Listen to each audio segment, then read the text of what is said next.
This is the third part of this manhwa. If you haven't seen the previous chapters, I recommend that you do. After Daejung revealed that he is part of Hangle family, one of the thugs sees him and recognizes him from the time he bit Shin Ki-woong at the abandoned factory. The other thugs then wonder if someone with that appearance could really be part of the Hangle family. One of them suggests they should leave, but the other thugs start mocking him as well, saying that Hangle family members are overrated. One of them recalls a time when they defeated Hangle family members, and those members begged for their lives. Daejung listens, but loses patience. While one of the thugs continues speaking, Daejung delivers a strong blow to his jaw, knocking him out immediately. The other two thugs become angry and charge at him, telling him to stop acting tough. However, the calm Daejung waits for their attacks, dodges their punches, destabilizes one of them, and as the other charges, he lands a powerful punch on his face, knocking him out as well. The last thug is left on the ground, not knowing what to do. He crawls backward as the protagonist approaches. At that moment, the guy with the cap sees Daejung's abilities and decides to leave. Daejung asks him where he's going, and in a threatening manner,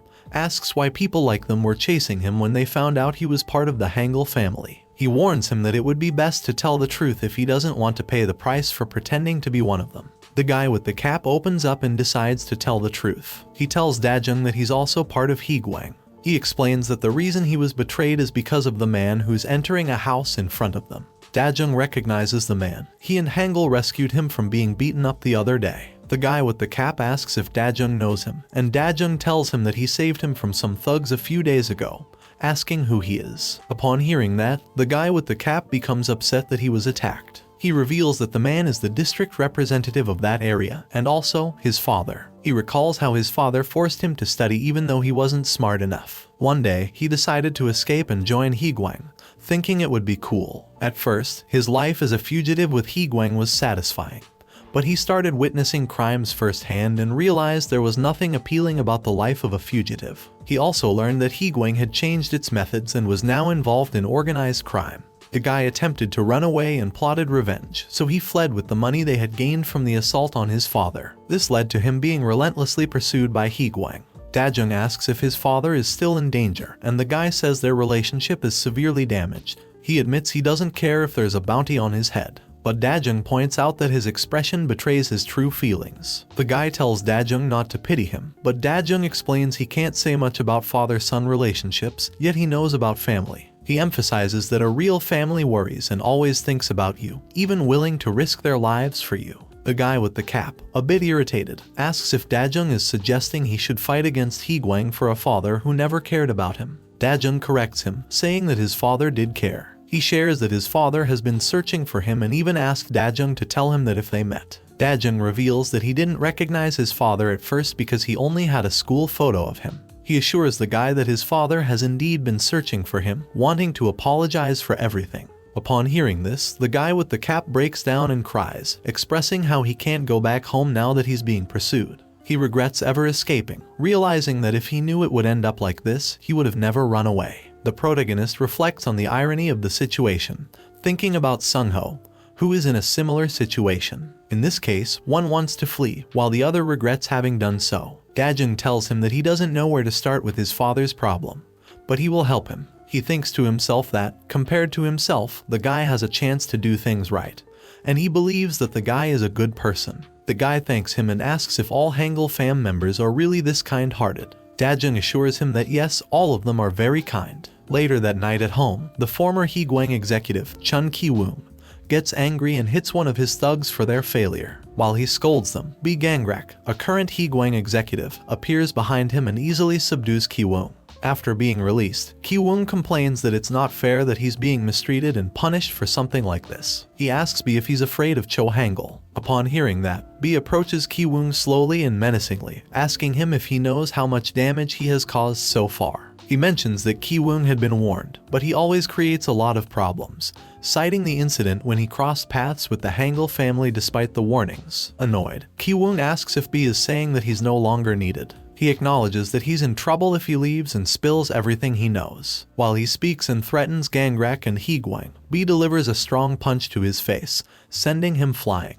Bae tells him that he's crossed the line, but he can say whatever he wants when he's buried. After this, Bae leaves Ki-woong unconscious on the ground and instructs his lackeys to take care of him. As he walks away, Han Youngmin, another Higuin executive, arrives and tells B that he should be more careful while working. B remains calm and tells him that Youngmin should be the one worrying, as he helped eliminate the Hangle family in the past. Calmly, B explains that it was an obvious choice as he has seen how much of a threat the Hangle family poses to Higuin.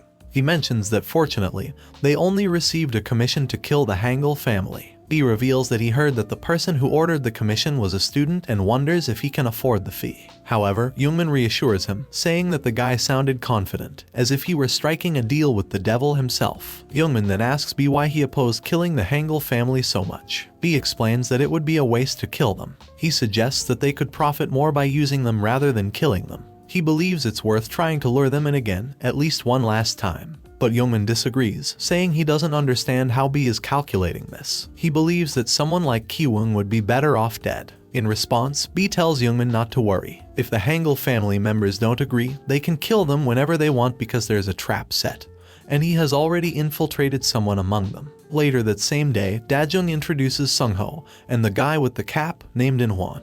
The protagonist explains that Sungho wants to escape. Inhwan becomes serious and asks Sungho directly if this is true. Sungho energetically confirms it, but Inhwan warns him not to, explaining that he will only suffer for nothing and that the allure of street life is a lie. He mentions that Dajung told him to do it if things got tough, but it's not the best option, especially since things are going well for the protagonist, being part of the Hangle family, which is a rare exception. He adds that most fugitives in that neighborhood live like trash. Sungho becomes disheartened by this, and Inhwan tells him that if he really wants to escape, he should join Higuin. He says that the only chance to survive on the streets is to join Higuin. The protagonist scolds Inhwan for saying this. Sungho asks if there really is no other option. Inhwan becomes serious and asks Sungho why he wants to hit the streets, wanting to hear his reasons. Though hesitant at first, Sungho explains that his family lived a normal life before his mother died in an accident. This devastated his father, but he continued to work hard for Sungho's happiness. His father remarried, trying to fill the void left by his mother's absence. Sungho's stepmother treated him as her own son, and he was happy again. But everything changed when the new baby was born. With the birth of his half-brother, Sungho's stepmother began mistreating and abusing him, viewing him as an unnecessary burden. She physically hurt him, showing that she was willing to separate him from his father. He wanted to tell his father the truth, but he saw how much his father had suffered for his well-being. Despite the abuse, he could see his father's happiness. He decided not to say anything to spare his father's happiness and has considered running away, believing that their family could be happy without him. Sungho asks them what someone in his situation should do. The protagonist comments that he's not sure if he should say this, but he shouldn't leave his home. If his father cares for him, he wouldn't want him to go. Moreover, he tells Sungho to stop thinking about what he can do for his father and focus on taking care of himself first. Inhwan, satisfied with Dajung's response, agrees. He adds that in case Sungho still decides to run away, and things don't go well, he has some stolen money that they could use to get a place and be companions. Sungho, without giving it much importance, genuinely appears happy and thanks both of them for their advice. Then they ask Inhwan about his plans with his father. Inhwan mentions he's still thinking about it, explaining that there are many people in Higuin, and many of them are stronger than they are. Hearing that, Dajung wonders if he should tell the Hangle family, but Sungho interrupts his thoughts by asking if it's possible to locate the client who requested the commission against his father and persuade them to cancel it. Inhwan is surprised and says that it's actually a very good idea. He explains that when he stole the bag, he saw the client's name in the ledger. Later, after everyone has spoken, Inhwan bids farewell, thanking both of them for listening. He then asks Dajung why he did this for him. Calmly, the protagonist mentions that all street residents should help each other. He adds that both Inhwan and Sungho seem like good people. Inhwan approaches Dajung in a friendly manner, telling him he's too kind for his own good. They all joke about it and then go their separate ways. Elsewhere, Gangrak talks to the infiltrator, who tells him that after observing Dajung, he has concluded that Dajung is too naive. He asks if he should keep observing him, and Gangrak replies affirmatively, saying just a little longer, and if he doesn't correct his behavior, they can kill him at any time. Upon arriving at the apartment, Dajung informs everyone in the Anguilla family about Inhwan's situation. Diob asks if he's seriously asking them to help a guy he just met on the street recently to save his father. The protagonist confirms it, realizing the magnitude of his request. The redhead approaches him, showing his irritation, and questions if he thinks they are some kind of justice heroes or something and why they should help someone like him. Teak chimes in, saying that helping fugitives is very different from helping business owners as they usually do. Gaeung tells Dajung that he joined the Hangle family when he became a fugitive, and that he might not know that most of the fugitives in that neighborhood are dangerous. She reveals that the first group of fugitives she joined planned to sell her to a brothel. The protagonist says he understands, but he believes the guy he met hasn't been on the streets for long and seems like a good person. Hangle adds that he might be right, but the only fugitives they should trust are themselves and no one else. When everyone is asleep, Dajung meditates and thinks that it might have been better not to have said anything. He considers that they were right in everything they said, but he wanted that guy to be able to go back home to his family. The next day, Dajung, In-hwan, and Sunho go to find the person who ordered the paid assault against In-hwan's father. When they arrive, the guy with the cap confirms that he's also a district representative named Kim Hyun-chul. Seeing him, Dajung suggests that they might persuade him to cancel his request by threatening him. Sungho notices that Hyun-chul enters a bar, so they decide to wait outside until he comes out since they are all underage and can't enter. However, shortly after, they are inside the bar because In-hwan helps them with fake IDs. The protagonist is surprised by this as he never thought of it, wondering if anyone in Hangle fam has fake IDs. Deciding to enter to find the district representative, they discover he is surrounded by women whom he threatens, insisting they drink and warning that he'll fire them if he sees an empty glass. One of the girls asks how he has so much money if he's just a district representative, but he tells her that if he were to explain, he'd have to kill her. He notices a girl not drinking and slaps her hard, insulting her and asking who told her she could be there without drinking. Hyun-chul starts losing his temper. While the guys are searching for him, they hear the commotion and find the place where he is. When the girls disgustedly leave the situation, the guys enter threateningly, demanding to talk to the representative. Annoyed and still drunk, Hyun-chul asks who they are and tells them to leave. In-hwan, remaining calm, asks if he was the one who hired Higuin for an assault. Before he can respond, Hyun-chul gets angry and tells him to cancel the contract. In-hwan calmly adds that if he doesn't, he'll blow up the whole floor. Hyun-chul mocks their threat, saying they're very mistaken if they think a bunch of kids can scare him. The district representative asks them who they are, if they're from a group opposing Higuin or if they were hired by Young Byung-chul. He believes that's impossible since someone as foolish as Young Byung-chul couldn't have thought of it. Upon hearing this, In-hwan loses his composure and lunges at the district representative, challenging him to say that again. But at that moment, 3 guards arrive, telling In-hwan to let go if he doesn't want to die. The district representative, still calm, tells Director Park to handle those young ones properly, or else he'll never come back to his establishment. The director apologizes and asks the 3 of them to accompany him. In-hwan and Sunho tremble in fear, with the latter confessing that this would be his first time fighting. As one of the guards approaches to threaten them, Dajung charges at the director and delivers a powerful punch that sends him flying. The director curses from the ground in anger, while the protagonist asks In-hwan and Sunho to stay back and leave it to him. Despite their fear, both boys say they can't leave him alone, that they can help. However, he confesses that he's not sure if he can win, but he believes it's best for the more experienced person to fight. One of the guards, annoyed, tells Dajung that he doesn't think he can win. At that moment, the other guard informs the director that he checked at the counter and the 3 entered with fake IDs. Hearing this, the director becomes angry with him. Then, the guard starts to remember how he started working for Director Park. He recalls that it's been a year since he started working there, and he has always noticed that Director Park seems a bit distant.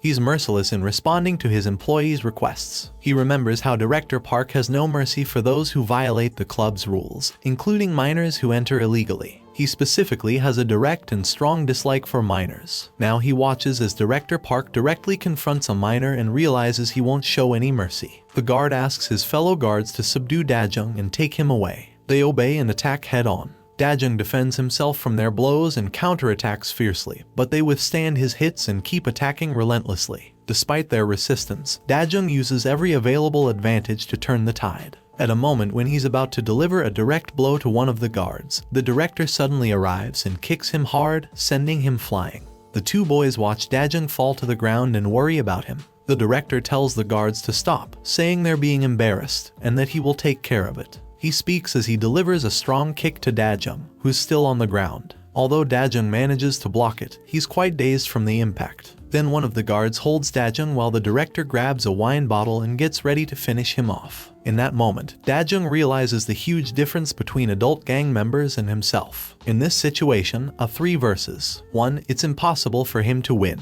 Just before the director strikes Dajung, he receives a blow to the hand, causing the bottle to fall from his grip. Then, the guard holding Dajung is hit hard in the face. Sungho helps the protagonist, saying that he doesn't know how much time he can buy for him to win, but a 2 versus 3 is better than going alone. Sungho, still trembling with fear, tells Dajung that he's always helped him, and now he wants to be the one helping. Hwan also sees this and decides to join despite his fear of fighting. Dajung thanks them for their help, becoming even more motivated. He tells them that he should be the one fighting the stronger opponents, so he instructs the 2 of them to face the guard who seems to be the weakest among them. The guard becomes angry at this and charges at both of them in a fit of rage. Meanwhile, the director and the other guard approach Dajung, attacking fiercely. Dajung manages to dodge their strikes and counterattacks, but they resist each of his blows. The protagonist realizes the complexity of his situation, understanding that he won't be able to harm them unless he lands a critical blow. He sees that both of them, despite their resilience, attack randomly, which reminds him of his confrontation with Iltak.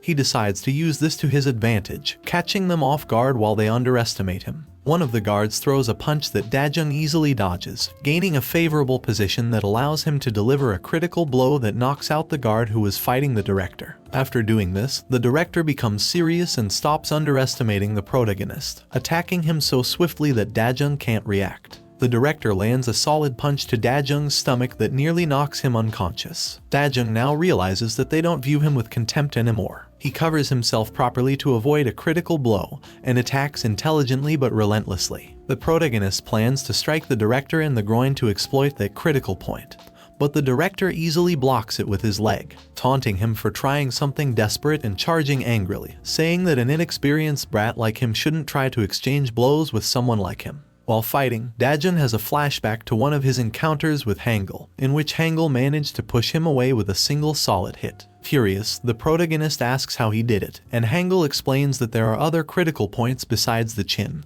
like the solar plexus, where a direct hit hurts even more. Dajung aims for that very spot and lands a direct hit on the director's solar plexus. The director tries to recover, but the protagonist continues to target all the weak points he knows until he manages to stun him. When he turns to check on the other boys, he notices that Sungho was only able to take down the guard. He thinks that Sungho is not just skilled at his job, but also in fighting, despite it being his first time. After that, in Wan, Sungho and Dajung go to confront the district representative to threaten him. While they confront the representative, the director becomes furious. This situation reminds him of when a group of young people defeated him and his clan in the past, and then acted as if they were the bosses. He recalls his hatred for Higuin and the young ones. Fueled by his anger, he grabs the broken bottle, determined to kill the 3 boys. Out of the 3 boys, Sungho notices the attack and reacts in time to save Dajung but gets hit himself. The protagonist quickly retaliates and stuns the director with a punch. However, he realizes that he's covered in blood. Although Hwan assumes it's the director's blood, they both realize that the blood is coming from Sungho, who has the bottle deeply lodged in his back. Sungho collapses, and Hwan is frozen in shock. Dajung tries to make him react so they can take Sungho to the hospital. Once he finally responds, he carries Sungho on his back and prepares to take him away. Sungho asks why he's staying behind, and Dajung says he'll finish what they came for because otherwise, Sungho would have been hurt for nothing. Hwan leaves while Dajung confronts the district representative. The director tries to challenge Dajung to a fight, but the protagonist mercilessly punches him in the face repeatedly. Dajung keeps hitting him until the district representative begs him to stop. Dajung tells him he's holding back, asking him directly why he ordered the assault against Representative Young Byung-chul. A few hours later, in the hospital, Dajung is relieved to see that Sungho is recovering. Sungho says it was just a minor stab wound and that he'll be fine. The protagonist asks him why he did something so dangerous, and Sungho responds by saying that his body moved on its own. The protagonist tries to tell Sungho that it's not worth getting hurt for him, but Sungho insists that he warned him this could happen on the streets. He asks Dajung to help Hwan for him and expresses regret that he can't continue the journey with them. However, he promises to join them once he's recovered. Outside the hospital, on their way back, the protagonist congratulates Hwan for quickly taking Sungho to the hospital. However, he asks how Hwan plans to pay the hospital bill, as it can be quite expensive. Hwan says there's no problem. He used the money from the contract against his father's assault. Dajung asks if he's sure it was a good idea since that was the money he intended to use to live on his own. In-hwan assures him it's fine and that it wasn't his money anyway. As Dajung goes to thank him, In-hwan tells him there's no need to thank him. It's the least he can do after everything Dajung did for him. Still, Dajung genuinely expresses his gratitude. To change the subject, In-hwan asks what happened with Kim Hyun-jae in the room. Dajung explains that while threatening him, the district representative confessed that he sent those thugs because Kim Hyun-jae discovered he was embezzling money from the district council's budget. When he found out Kim Hyun-jae was investigating, he used Higuin to send a warning. Upon hearing the confession, the protagonist loses his patience and tells In-hwan to cancel the contract. In-hwan tries to explain that it's not so easy to do, but the protagonist doesn't care if it's easy or not. He tells him to do it or he'll be the one attacking. Dajung tells In-hwan that to cancel, he'll have to meet with the Higuin guys directly. He suggests they go together as they don't know what the representative might say and he could persuade them to target them instead. To calm his worries, Dajung tells In-hwan that he secured evidence of the embezzlement to ensure he doesn't do anything strange. Nonetheless, they need to make sure themselves that he cancels the order. In-hwan initially says he'll go alone, not wanting Sung-ho to face more problems because of him. However, the protagonist reassures him, saying they've come this far together and should finish it together. He tells In-hwan not to worry about the potential problems and that he has his own reasons for helping. In the distance, Hangle was listening and wondering what Dajung had gotten himself into now. The next day, Higuin's executive, Han Youngmin, talks to one of his lackeys, asking where the guys defeated by Dajung are. The lackey informs him that they are hiding from the police for now. As he walks away, Youngmin is surprised by Dajung's abilities and realizes why B wants to recruit the Hangle family. While on the phone and examining the injuries of the thugs Dajung defeated, Youngmin asks if Dajung was just an ordinary kid.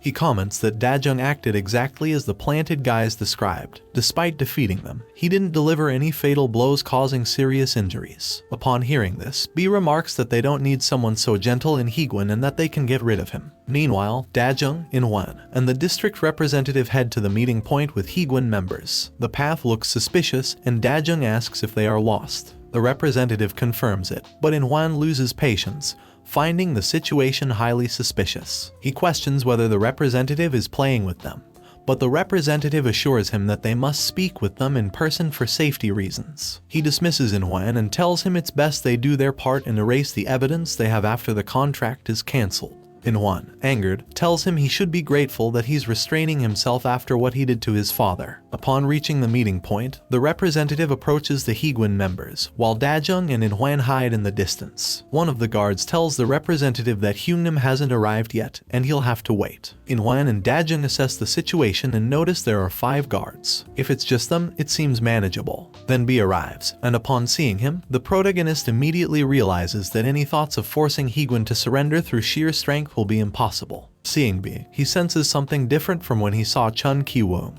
He feels like he's facing a massive mountain beast. The protagonist starts to fear and believes it's best to confirm the deal's cancellation and leave that place as soon as possible. B confronts the representative and apologizes for being late, explaining he had some matters to attend to. He mentions that usually his guys take care of these things, but since the one who hired them was someone precious, he wanted to handle it personally. He asks the representative if it's true he wants to cancel the contract against Representative Young Byung-chul. The representative confirms and states that he believes he's been adequately warned. B responds that there's no problem as long as he can pay the remaining balance of the contract. The representative expresses confusion as he already made a partial payment. However, he ponders his situation. If he doesn't cancel the contract, the evidence will be exposed and he'll lose everything. Ultimately, he decides to pay and mentions he can do it immediately. But B questions if he's truly sure, as others besides Representative Young are aware of the embezzlement. The representative is surprised to hear this and asks if he's being blackmailed. B tells him it depends and explains they prefer doing business. He proposes that if the representative pays a portion of the embezzlement consistently, they could become his arms and legs. The representative asks if he's asking for a bribe, but B points out there are others who know about the embezzlement, and if they speak up, he's finished. B reveals that in that case, they'll take care of preventing such things from happening. He claims that from now on, anyone besides them who knows about the embezzlement or tries to investigate it will disappear. He says that even if the contract is cancelled, Representative Young Byung-chul would also be on that list. Furthermore, he boldly asserts that those who are hiding something and threatening with evidence are also finished. At that moment, several motorcycles arrive and ambush Dajung and In-hwan. Confused, the protagonist wonders what's happening, as it seems as though they knew they were hiding. He questions how they found out. Inhuan is visibly concerned about their situation. The protagonist assesses their predicament and realizes how dire it is. Not only do they have to defeat all the opponents in front of them, but they also need to overcome B to escape. B stands up and orders his thugs to attack them mercilessly, delivering a beating so severe that they won't be able to move again. All the thugs on motorcycles charge toward them. The protagonist pulls Inhuan out of harm's way to prevent him from being run over, and he shields himself from a blow with a pipe. However, he realizes that in this situation, he won't have a chance to counterattack effectively. The protagonist comes to the conclusion that if he wants to survive this situation, he'll have to play dirty just like them. With that in mind, he grabs a stone and hurls it with all his strength at one of the motorcycles. The impact causes the riders to fall off. Dajeng seizes this opportunity to grab the pipe dropped by the thugs and uses it to make another group of attackers on a motorcycle tumble over by blocking their wheel. The protagonist wastes no time and takes down the grounded assailants with a single blow to the chin, rendering them unconscious. Dajeng understands that he can't win playing fair, so he decides to take the district representative hostage to make his escape. However, as he approaches, B throws a shovel to block the protagonist's path. When Dajeng stops, B addresses him by name, praising his skill and agility. Dajeng looks at him in fear, wondering how he knows his name and realizing that B knew they would come there. B mentions that it would take his men a while to defeat someone like him, which is why he decided to handle it himself and finish the fight quickly. The protagonist contemplates his situation, wondering how strong B is. He fears that if B is as strong as Chun Ki-woong, his chances of survival are slim. However, he pushes these thoughts aside because if he loses, it won't just be his end but also Inhuan's. He gains confidence from knowing he's much stronger now than when he faced Chun Ki-woong. B launches a fierce attack, and although the protagonist manages to shield himself with his arm to avoid a direct hit, he is still sent flying and left with a numbed forearm. Dajeng confirms his initial suspicion that B is much better and stronger than Chun Ki-woong. B approaches the protagonist slowly, congratulating him for enduring the blow but stating that it's all over for him now. As he prepares to land a punch, the protagonist manages to dodge, but B strikes his leg, effectively disabling it. B grabs Dajeng by the hair, declaring that he won't let him go and that neither he nor anyone from Hangle fam will be saved after what they've done. He recounts the incident with Representative Young Byung-chul, the bar incident, and Chun Ki-woong's face being burned. As he says this, he takes Dajeng to a brazier while threatening him, asserting that Dajeng will be the one to pay for Ki-woong's repair. As Dajeng is near the fire, about to be burned, he remembers everything that has happened, thinks about all the things he still needs to do, and decides to fight. Determined, he tells B to go to hell and that he won't die by his hands. Dajeng grabs a piece of charcoal with his own hands and hurls it at B's face while he's dazed. Capitalizing on B's momentary confusion, despite the pain of burning his hands, he runs to the shovel, picks it up, and prepares to strike B with it.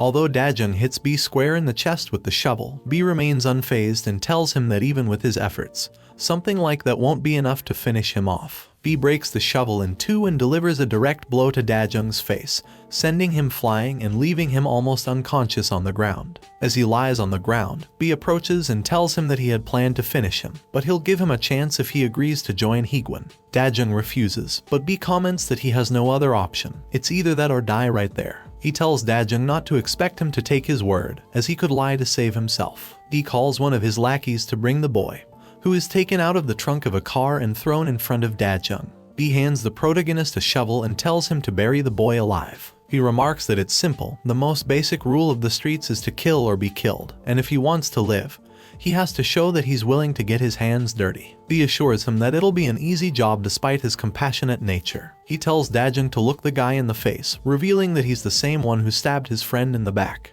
B emphasizes that the only certainty for those rats who steal and betray their organizations is death. He tells Dajeng to hurry up because if he doesn't, he and his friend will meet the same fate. The protagonist reflects on his situation, thinking about what he should do. He knows that if he doesn't do as they ask, he'll die. He tells himself that the guy is evil, that he tried to kill him in Sungho, and that he has no choice if he wants to survive. However, even with these thoughts, he refrains from doing it, driving the shovel into the ground. B looks at him disappointed, commenting that no matter how much potential he has, he's ultimately soft-hearted. But the protagonist tells him that he doesn't care how much he wants to live, he'd rather die than live like one of them. Lee gets angry and charges at Dajung, knocking him out with a single blow. When he wakes up, he realizes he's being buried alive. While being buried, he thinks about all the things he has and the reasons he wants to live. He thinks about his revenge in Hangle fam, and above all, he regrets not being able to spend more time with them. As he's being buried, one of the thugs falls into the pit where he's unconscious. At that moment, Hangle appears and asks him if he missed him. Hangle helps Dajung out, and as he recovers, Hangle asks him how he feels, whether it's a sensation similar to being resurrected.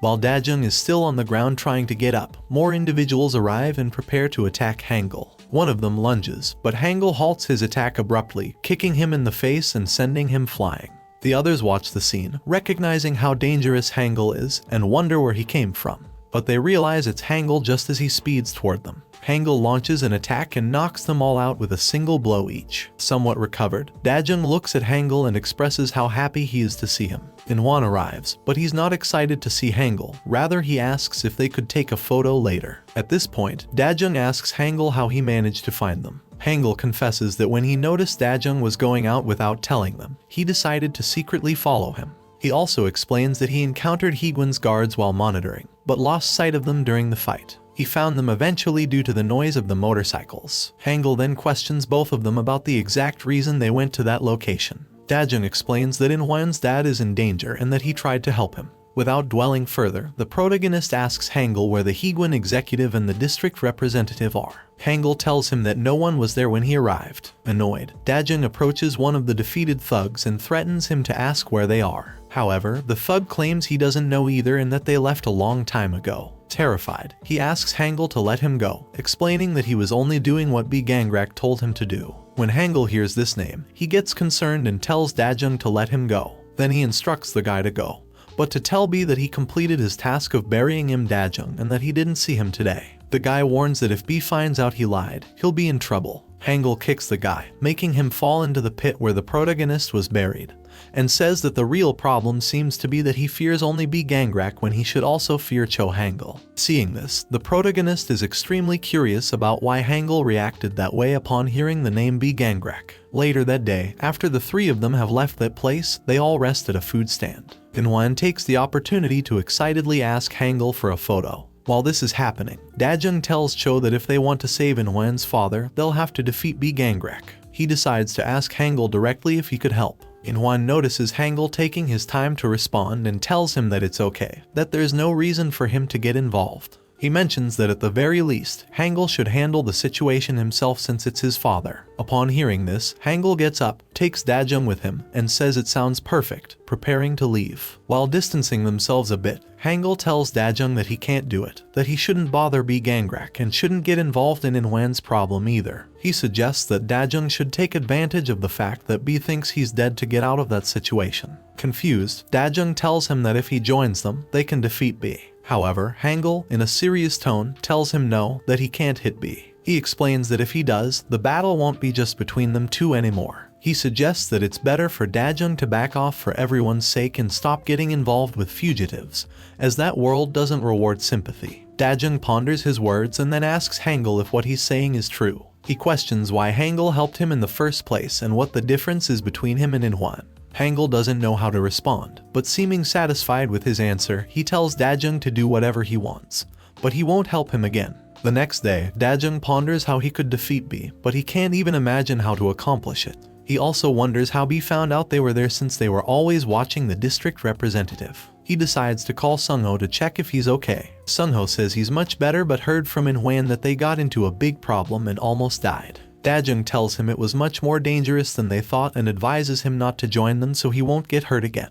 However, Sungho insists that he's feeling much better and also wants to help Inwan. While Dajung is on the phone, Kim Teek arrives and asks if they could talk. Dajung hangs up, telling Sungho they'll talk later, and approaches Teek to find out what he wants. He asks who he was talking to which Dajung responds that he was talking to a friend from his part-time job. Upon hearing this, Teek attacks the protagonist with his injured hand, who barely manages to defend himself. Teek questions why he did that while Dajung realizes how strong the blow was despite Teek's injured hand.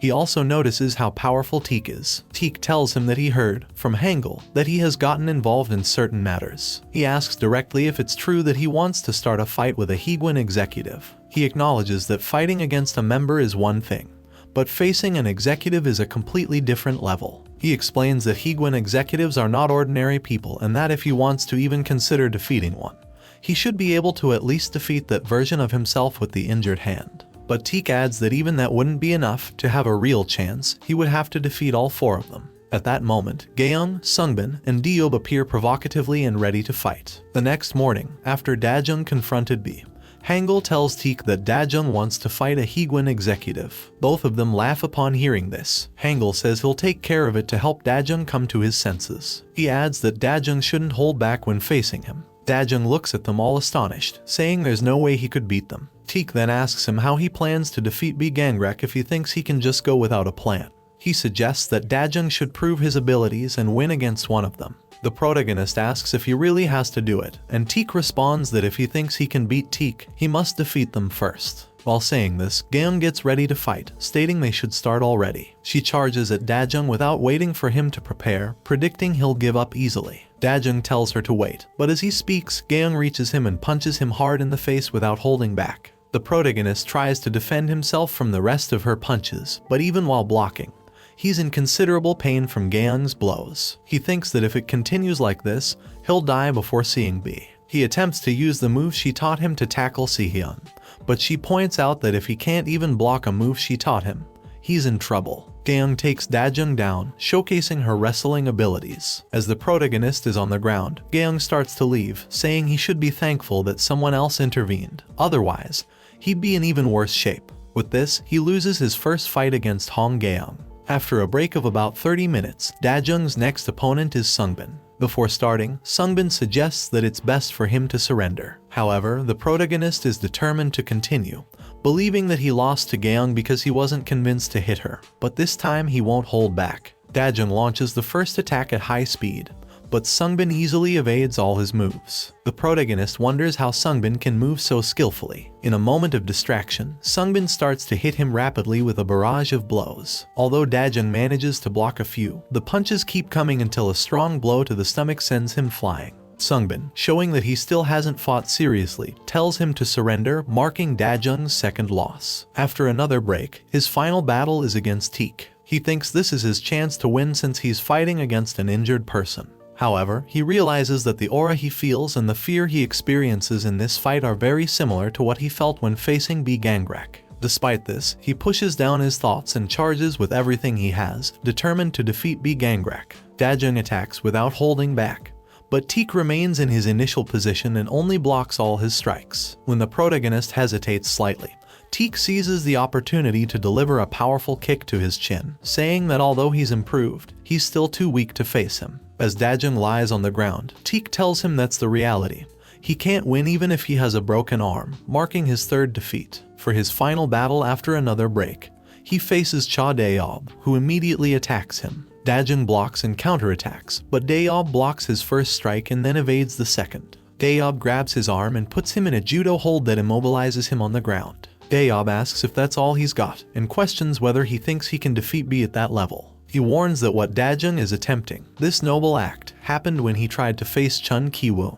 He points out that although Teak tried to stop him, he only created a bigger mess than he could handle, putting everyone in danger. Daeob asks if Dajung can guarantee that won't happen again.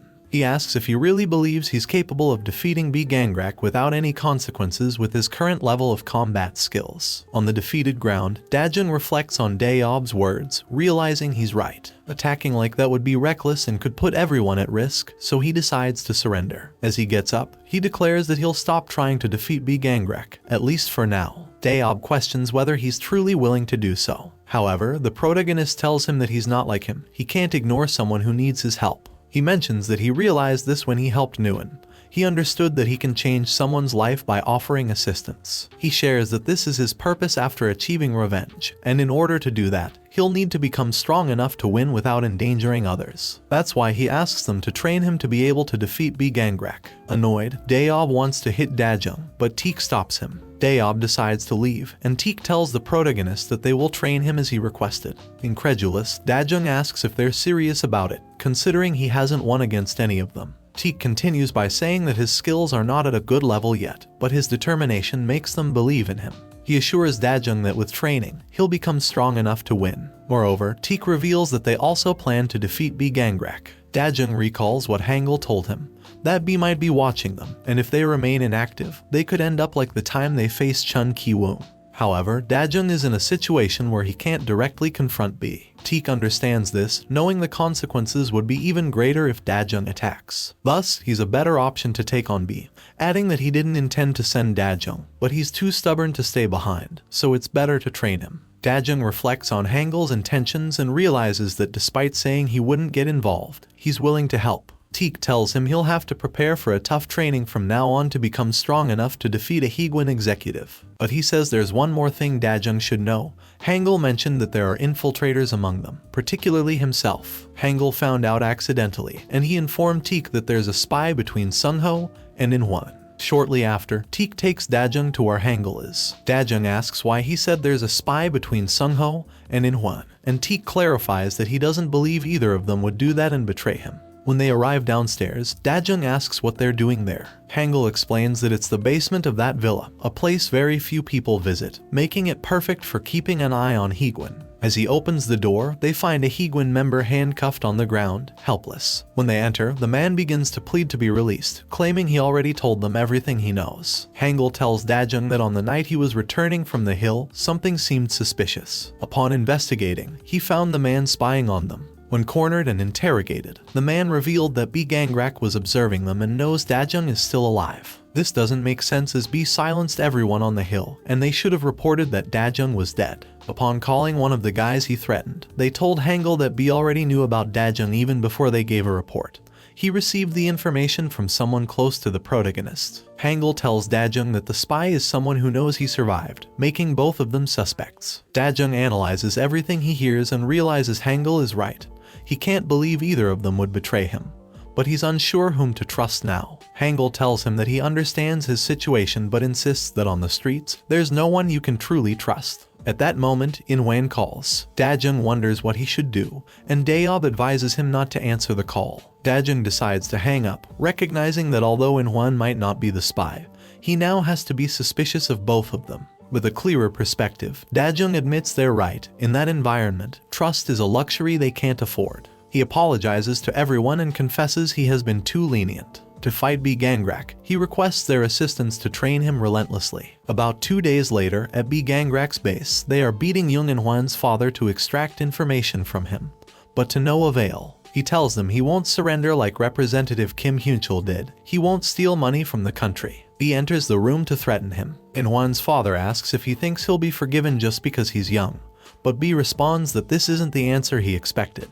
Without waiting, Bae kicks him, causing him to fall back in the chair he's tied to and into a bathtub filled with water. After nearly a minute, Bae orders them to pull him out. The district representative tries to recover, and at that moment, Bae approaches him, telling him that he will die because he was investigating Representative Kim Hyun-chul. However, he offers him a chance to live. Bae tells him that if he's willing to share the budget money of the district assembly, he will be spared. But the representative refuses, stating that he's not willing to dirty his hands with something like that. Bae then threatens him, saying he knows where his son, Inhwan, is. He questions whether they should kill him too. After this, Bae leaves, advising the district representative to think carefully about his decision. As he exits the room, Han Youngmin arrives and questions Bae's certainty about his actions. Youngmin mentions that Bae should have recruited or eliminated Dajung, but Dajung managed to escape. Even the spy they used to reach Dajung isn't effective now, as Dajung is ignoring him. Youngmin comments that they can't insert more spies among the other members. It seems that wasn't planned well. Without losing his composure, Bae admits that his plan failed, acknowledging that something went wrong at some point. He suggests that the reason for the failure might be Hangle somehow still protecting his family. Youngmin tells him that they should have aimed to eliminate them from the beginning. He adds that they will take care of it now. All the executives have agreed to eliminate the Hangle family. Bae inquires whether that guy agrees with the plan. Youngmin informs him that no, their leader is keeping silent about Hangle fam matters. However, Youngmin believes that even if the leader doesn't order it, no one can stop them from killing the Hangle family. In that moment, someone arrives, announcing an emergency. Outside the building, right at that instant, Higuin guards patrol, but someone else arrives. Despite being warned by the guards, these newcomers launch a merciless attack. Just then, the guard informs Bae and Youngmin that members of the Hangle family have arrived and are infiltrating the building. Dajun takes on the guards protecting the building entrance without restraint, easily defeating them. Meanwhile, the others engage the rest of the guards. They defeat around 15 men and continue advancing. They know, thanks to the informant they captured, that Bae Gangrak's hideout has 3 levels. He usually stays in room 301 on the 3rd floor. To reach it, they can pass through the main door and use the left stairs. However, they are warned that each floor is filled with Higuin members hired for the dirty work. Inside the building, they all attack and easily defeat the Higuin members, gradually advancing. Teek, Gaeon, Diob, the protagonist, and Sungbin attack any opposition without holding back. They defend each other and execute a coordinated and flawless assault. While defeating everyone in their way, they ensure to cover each other's backs. Dajun feels grateful to have them by his side and observes how effectively they fight together. They keep advancing toward the stairs and don't hesitate to face new guards trying to stop them. However, when they reach the stairs, the guards step aside and tell them to pass. Diob questions their intentions, but one of the guards suggests that there's no point in fighting since they're not on their level. They'll pretend they didn't see them and allow them to go to Bae. After all, they're just Bae's lackeys. Yet, the guard pleading for mercy rejoices, thinking they are considering his request. He expects they'll attack as soon as they start climbing the stairs. However, Diob suddenly attacks him, prompting the guard to ask why he did that when he told them they could leave. Diob responds that it seems they didn't understand. They didn't come to Bae's place just for him. They intended to beat up everyone they encounter. Upon this declaration, everyone mercilessly and unrestrainedly attacks, asking the guards if they thought they would be lenient just because they begged. The guard who intended to ambush them realizes that the Hangle family isn't as soft as he had been told. After defeating all of them, they decide to move on to the next level now that the floor is cleared. As they ascend, Bae asks the guard who informed him if Cho Hangle is also with them. The guard replies that they haven't seen him. Bae is pleased, as this confirms his suspicions that Hangle is deliberately avoiding being seen, which benefits them. Upon reaching the 2nd floor, they realize that the path to the 3rd floor is completely blocked. Behind them, at the entrance of the 2nd floor, a group of armed Higuin thugs with sticks and pipes stands, telling them to forget about reaching the top. Teek observes that there are many of them and wonders if they gathered the entire building's personnel there. As he continues to watch, he notices more and more arriving, and he realizes that the stairs on the other side are not blocked. He comments that if they want to continue, they'll have to defeat them and use the stairs on the other side. Diob agrees and mentions that at least those guys will serve as warm-up. At that instant, everyone decides to attack without holding back. Although the thugs attempt to defend themselves, they start falling one by one.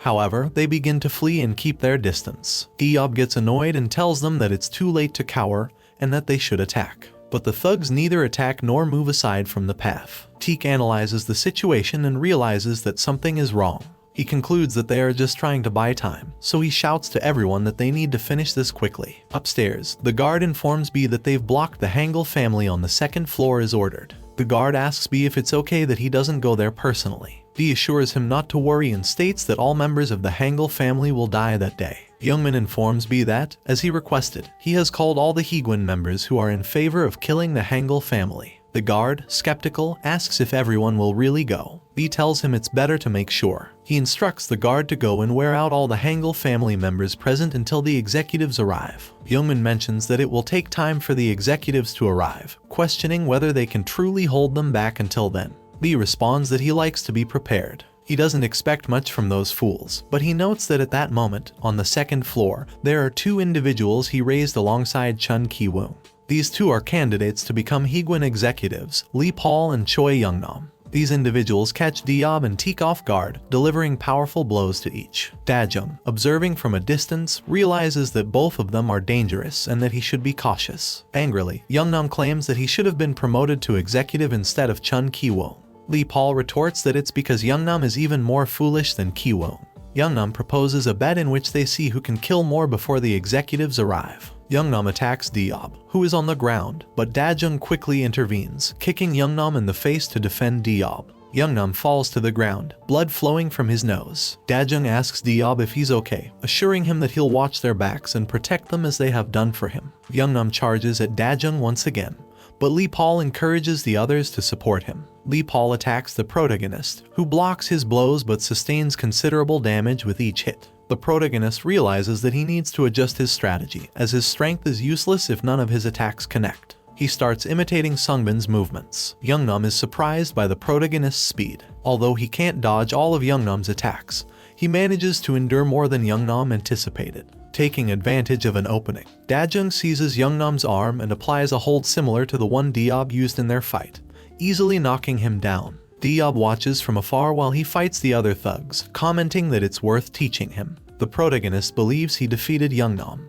but Yeongnam quickly gets back up from the ground, even angrier than before. Dajung realizes he shouldn't underestimate Yeongnam and decides to go all out. He recognizes that even against opponents who have the advantage, he can win if he uses his movements correctly. Teek charges at Lee Paul, urging everyone to defend themselves and win the battle. He realizes they can win and that at this rate, they'll finish soon and reach the 3rd floor. Teek delivers a direct blow to Paul's stomach, sending him flying, and declares that he won't be stabbed again. On the ground, Teek thinks that the Hangle family members are stronger than he was told. Lee Paul gets up and admits defeat in trying to strike him. He claims that he shouldn't be the one to kill them all. He confesses that they don't stand a chance anyway, as soon all Higuin members will be there. Yeongnam fights with determination because he easily gets excited, but his sole task is to hold them until the executives arrive. Teek realizes his intuition was correct. The way they were being held seemed odd. Teek warns everyone to be cautious around Lee Paul. Then, Lee Paul charges at them, slashing with his knife. Although the cuts are shallow, they all land. Diob informs Teek that the other path is blocked as well, and they are trapped. Teek realizes the situation is worse than he thought. Their plan was to enter and exit quickly,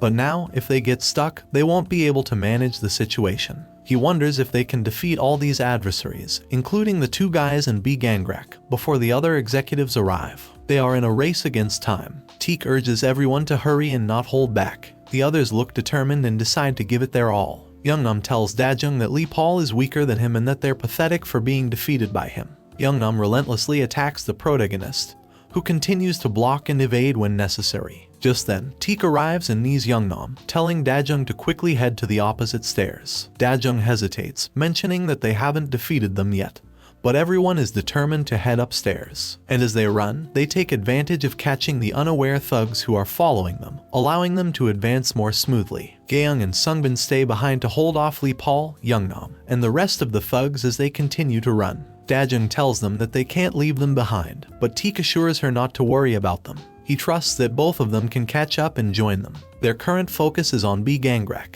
Angrily, Lee Paul states that he accepts the bet, as killing them now will make everything less bothersome. Gaeung calls out that he's just talking nonsense. She proposes a bet where each of them fights one opponent to see who can strike first. Sungbin agrees, saying it's fine with anyone, and tells Gaeung to choose her opponent. She selects Lee Paul. Both pairs charge at each other, agreeing that the loser will hand over their entire paycheck to the winner. Finally, in the hallway of the 3rd floor, the group notices that it's empty. They reach room 301, ready to face Bae Gangrak. However, just as Dajung opens the door, he's met with a punch that sends him flying. Bae emerges along with Yeongbin. Bae comments that he's glad he didn't come alone and that he'll now have companions with whom he can be buried. As Bae finishes speaking, he realizes that Dajung has changed. Dajung withstood his blow without flinching. Dajung tells Bae to watch out, as he never loses twice to the same opponent. Bae looks at him and comments that it seems returning from death has helped him, asking where the other 2 who were with them are. Dajung assures him not to worry, mentioning that as soon as they're done with the lower floor, they'll head up there unscathed. Bae remarks that they're fools for trying to buy time since coming up there shortened their lives. He charges at the protagonist, but his fist is stopped from behind by Diob. Diob asks if Bae thinks they're there just for show, restraining him and using his weight against him to try to bring him down. However, Bae manages to break free, saying that if that's all Diob can do, he's just a decoration. Dajung doesn't hold back and attacks while Bae is caught off guard. However, Bae reacts quickly, attempting to counterstrike. The protagonist predicts his move, dodges it, and positions himself to deliver a direct punch to Bae's chin. Bae tries to evade, but Diob grabs him from behind, allowing the punch to connect directly. Jeongmin decides to help, but Teek intercepts him with a flying kick that Jeongmin manages to block. Teek informs Jeongmin that he won't let him go anywhere and that he'll be his opponent. Teek launches more kicks at Jeongmin. Although Jeongmin blocks them all, he's pushed back. Jeongmin looks at Teek and comments that they're better than he thought. He admits he believed they were all inferior to Kiwoong, given how Kiwoong had trampled on them in the past. Teek, with a serious expression, tells him not to compare them to their past selves. Since that fight, they've practiced and improved significantly, making it impossible for them to lose again against Higuin. Jeongmin, without losing his composure, removes his jacket to fight better. He says that's why he finds annoying bastards like Teak irritating, as they attack without knowing who he is. He adds that they'll learn once he beats them all. Teak observes Jiaoman, who now exudes a much more imposing aura. He blocks Jiaoman's attacks more easily than before but gets hit hard this time as Jiaoman counterattacks mercilessly, delivering blows to Teak's neck and face, disorienting him and forcing him to retreat. On the ground, Jiaoman comments that when he sees Teak, he believes it wasn't in vain to suggest recruiting him. However, he also notes that this just means they see them as an inferior class that can't oppose them. Dajun watches Teak's fight with concern, trying to take advantage of B's momentary distraction. However, Diob manages to block B's attack that was aimed at Dajun. Diob tells Dajun not to worry about others, to focus and attack. Both the protagonist and Diob relentlessly attack B, who easily blocks their attacks, waiting for an opportunity to counterattack. The protagonist contemplates his situation, realizing that even though there are two of them, they're barely holding their ground. He knows he should attack, but he can't find the right moment to use the prepared move. At this pace, he won't be able to assist Teak in his fight. While kicking Teak, Jiaoman declares the end of the fictitious Hangle family of fugitives. After killing the three of them, they'll kill Cho Hangle and the rest of the Higuin executives. But on the ground, Teak mocks Jiaoman, telling him not to make him laugh. Jiaoman remembers the two fighters below but assesses that they must be the weakest in the group. He feels sorry for them, as both will be defeated by Li Paul and Youngnam, who are candidates for executives. He tells them it's a shame they've acted as human shields for him, but in the end, they'll just die there without meaning. However, Teak blocks Jiaoman's kick and provocatively asks if he doesn't think they're underestimating them. Jiaoman becomes frustrated and charges at Teak with another kick, but Teak responds and blocks it with a kick, showing he's now a bit more at his level. Teak tells him that those two on the second floor aren't human shields and don't need his sympathy. He assures that those two will easily prevail. Meanwhile, downstairs, Gang finally manages to catch Li Paul and applies a hold to bring him down. However, he quickly gets up after cutting Gang with a knife. Just as he's about to strike her, Sungbin intervenes, delivering a direct blow to Li Paul's face, sending him flying. Youngnam is left stunned as Sungbin slips away quickly and unnoticed. He commands the thugs to attack, not just watch. However, Sungbin, usually composed, unleashes a rapid and powerful onslaught, leaving almost all the guards knocked out with single blows and others sent flying. Upstairs, Teak remarks that he and Diob are the most powerful members of the family. However, he corrects Jiaoman, stating that the strongest member of the Hangle family after Hangle is Ha Sungbin. Downstairs, Sungbin fights without restraint, attacking mercilessly. After defeating the guards, he faces Li Paul and Youngnam alone. Although his strikes miss, he counterattacks effortlessly. Youngnam acknowledges Sungbin's speed but mocks that his blows are too light, implying his victory over mere lackeys means nothing. He claims that Sungbin's cotton-like punches won't achieve anything. Youngnam charges at Sungbin, delivering a forceful punch that sends him flying even as he tries to shield himself. Sungbin crashes through a closed door into a room. Youngnam follows, demanding that he rise so he can kill him. Calmly, Sungbin tells Youngnam that his way of striking isn't correct. Youngnam loses his composure, but Sungbin swiftly gets up, lands a single blow, and informs Youngnam that a punch should be quick and precise. Sungbin follows up with several more strikes until Youngnam is completely unconscious. Li Paul loses his composure and decides to fight seriously. He charges at Sungbin, not holding back, declaring him merely an obstacle on his path to becoming a Higuin executive. Despite Sungbin's attempts to evade, he is superficially cut by Li Paul's knife. Sungbin urges him to step aside, mentioning he doesn't have time to waste on someone like Li Paul. Angrily, Li Paul states that the place will be Sungbin's grave, and he won't let him escape. They exchange blows, and although Sungbin lands a kick that sends Li Paul flying, Li Paul manages to stab Sungbin in the side. Even without his knife, Li Paul believes he's winning now. He decides to attack mercilessly with another knife he had while Sungbin remains injured. On the third floor, B continues to fight against Diob and Dajung. They keep attacking but can't inflict much damage. Although they've maintained the offensive, B has managed to block them and counterattack at the right moments. Diob notes that B's agility is deceptive, as he didn't expect someone of his size to move so fast. Dajung thinks they can't keep this up. To win, he needs to use that. He remembers Hangle asking him if he believes he can defeat B. Although Dajung says he's gotten stronger, he's doubtful. Hangle suggests he learn a nice skill in that case. Diob believes that continuing as they are won't lead to victory. Dajung decides he wants to try that skill. He says that if it can buy them some time, Diob agrees and tells him to prepare. Dajung charges at B to immobilize him, grabbing his arm and striking him in the face. B remains unfazed, asking Dajung if he really thinks he can match up to him. The two begin to exchange blows. Dajung watches from a distance and realizes that if Diob keeps this up, he'll be overpowered in terms of strength. He understands that he won't be able to hold out for long and decides to take action, recalling the skill Hangle taught him. While training, Hangle mentioned that there's no way to win by facing a strong, well-built opponent head-on. He advised Dajung to start by tackling the opponent and then proceed from there. As the protagonist attempts to take down B, B defends himself and counterattacks with a kick. The protagonist realizes he needs to find a way to bring B down to use that skill. However, each time he attacks, B defends himself. The protagonist understands that if they continue like this, Diob will keep taking hits while he can't get close to B. B completely subdues the red-haired guy and delivers a powerful blow to his face, leaving him dazed and unable to do anything more. At that moment, the protagonist angrily approaches B from behind, but B reacts in time and manages to push him away again with a strong kick that sends him flying. B tells him not to worry, that he'll be joining Diob soon. On the ground, the protagonist thinks that Diob is down because of him. However, both he and B realize that Diob isn't unconscious. Diob grabs B by the feet and asks Dajung why he's concerned, reminding them that he's Cha Diob and won't be defeated so easily. Seizing the opportunity while B is immobilized, the protagonist attacks fiercely. Unable to defend himself with another kick, B takes a direct hit to the face from Dajung's knee, knocking him down. On the ground, Dajung thanks Diob for buying him time to unleash all his fury on B. The protagonist recalls his training, where Hangle told him that after knocking down an opponent, he's halfway there. From above, he can block any strike, and even if he's overpowered in strength, there's still a way to win. A technique that allows even someone weak like him to subdue someone like B. Hangle demonstrates the arm lock, the same hold the protagonist applies to B to subdue him, a headlock. B on the ground can't escape Dajung's hold. He remembers Hangle's words about gripping the opponent's arm in that position and breaking it, regardless of anything else. Even though he's being held, B defends himself with his free arm,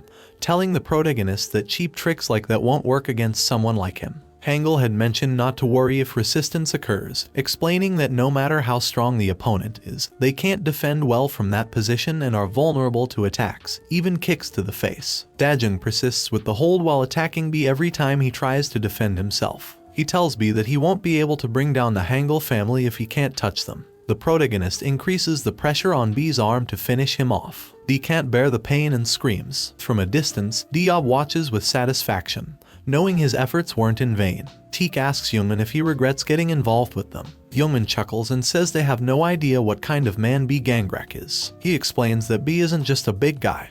Even among Higuin executives, he's a monster. B breaks free from Dajung's hold, gets up, and restrains him by grabbing his shirt collar. Dajung is surprised by B's strength, even with a broken arm. He's hit by a devastating blow from B that knocks him to the ground, leaving him almost unconscious. From a distance, Diob looks on helplessly, unable to move. Teek tries to assist Dajung but is intercepted by Youngman, who stops him with a single blow and sends him flying, asking where he thinks he's going when he's in no condition to help anyone. Meanwhile, B doesn't hold back and restrains Dajung. Dajung believes he's successfully broken B's arm because he heard it snap. He wonders how B can still fight. B asks Dajung what he thought would happen if he broke his arm, asserting that even with a broken arm, he can defeat him. It's as easy as breathing. B delivers a strong blow that sends Dajung flying. Dajung, on the ground and dazed from the impact, wonders if B is even human. In the room he was thrown into, he sees a bathtub and tools covered in blood on the wall. Next to him is someone. Upon approaching to help, Dajung realizes it's In-hwan's father. He recalls the message In-hwan's father left about being unable to find his father and going to search with Sung-ho. Seeing him, Dajung realizes In-hwan's father was indeed captured.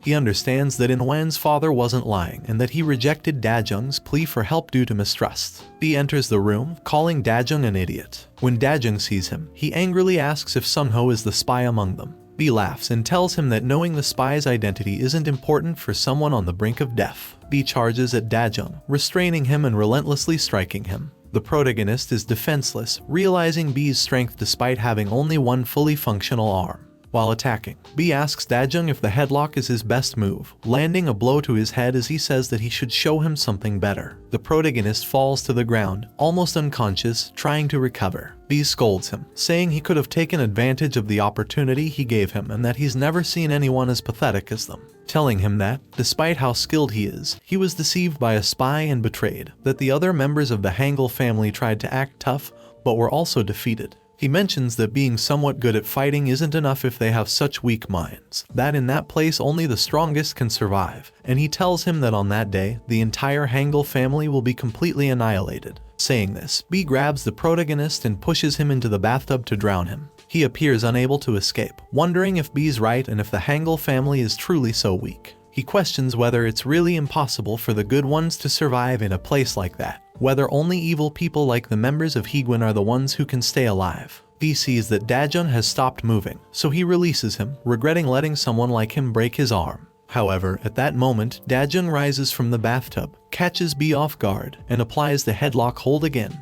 this time on his other arm. Annoyed, B tells him that a trick like that won't work twice and pushes him back into the bathtub. But the protagonist keeps thinking, believing that resorting to dirty tactics isn't the only way to survive on the streets, that not everyone lives that way. He thinks that he and all the members of the Hangle family have many fighting tricks, that it's not an act of desperation, and that a truly strong person is someone resilient. In this moment, the protagonist applies even more force to B's arm until it breaks. And that's how the third part of this manhwa ends. If you have reached this part of the video, let me tell you that you have been one of the few people to make it here. So comment the word revenge in the comments. Remember to subscribe to not miss any videos. With that said, see you in the next video.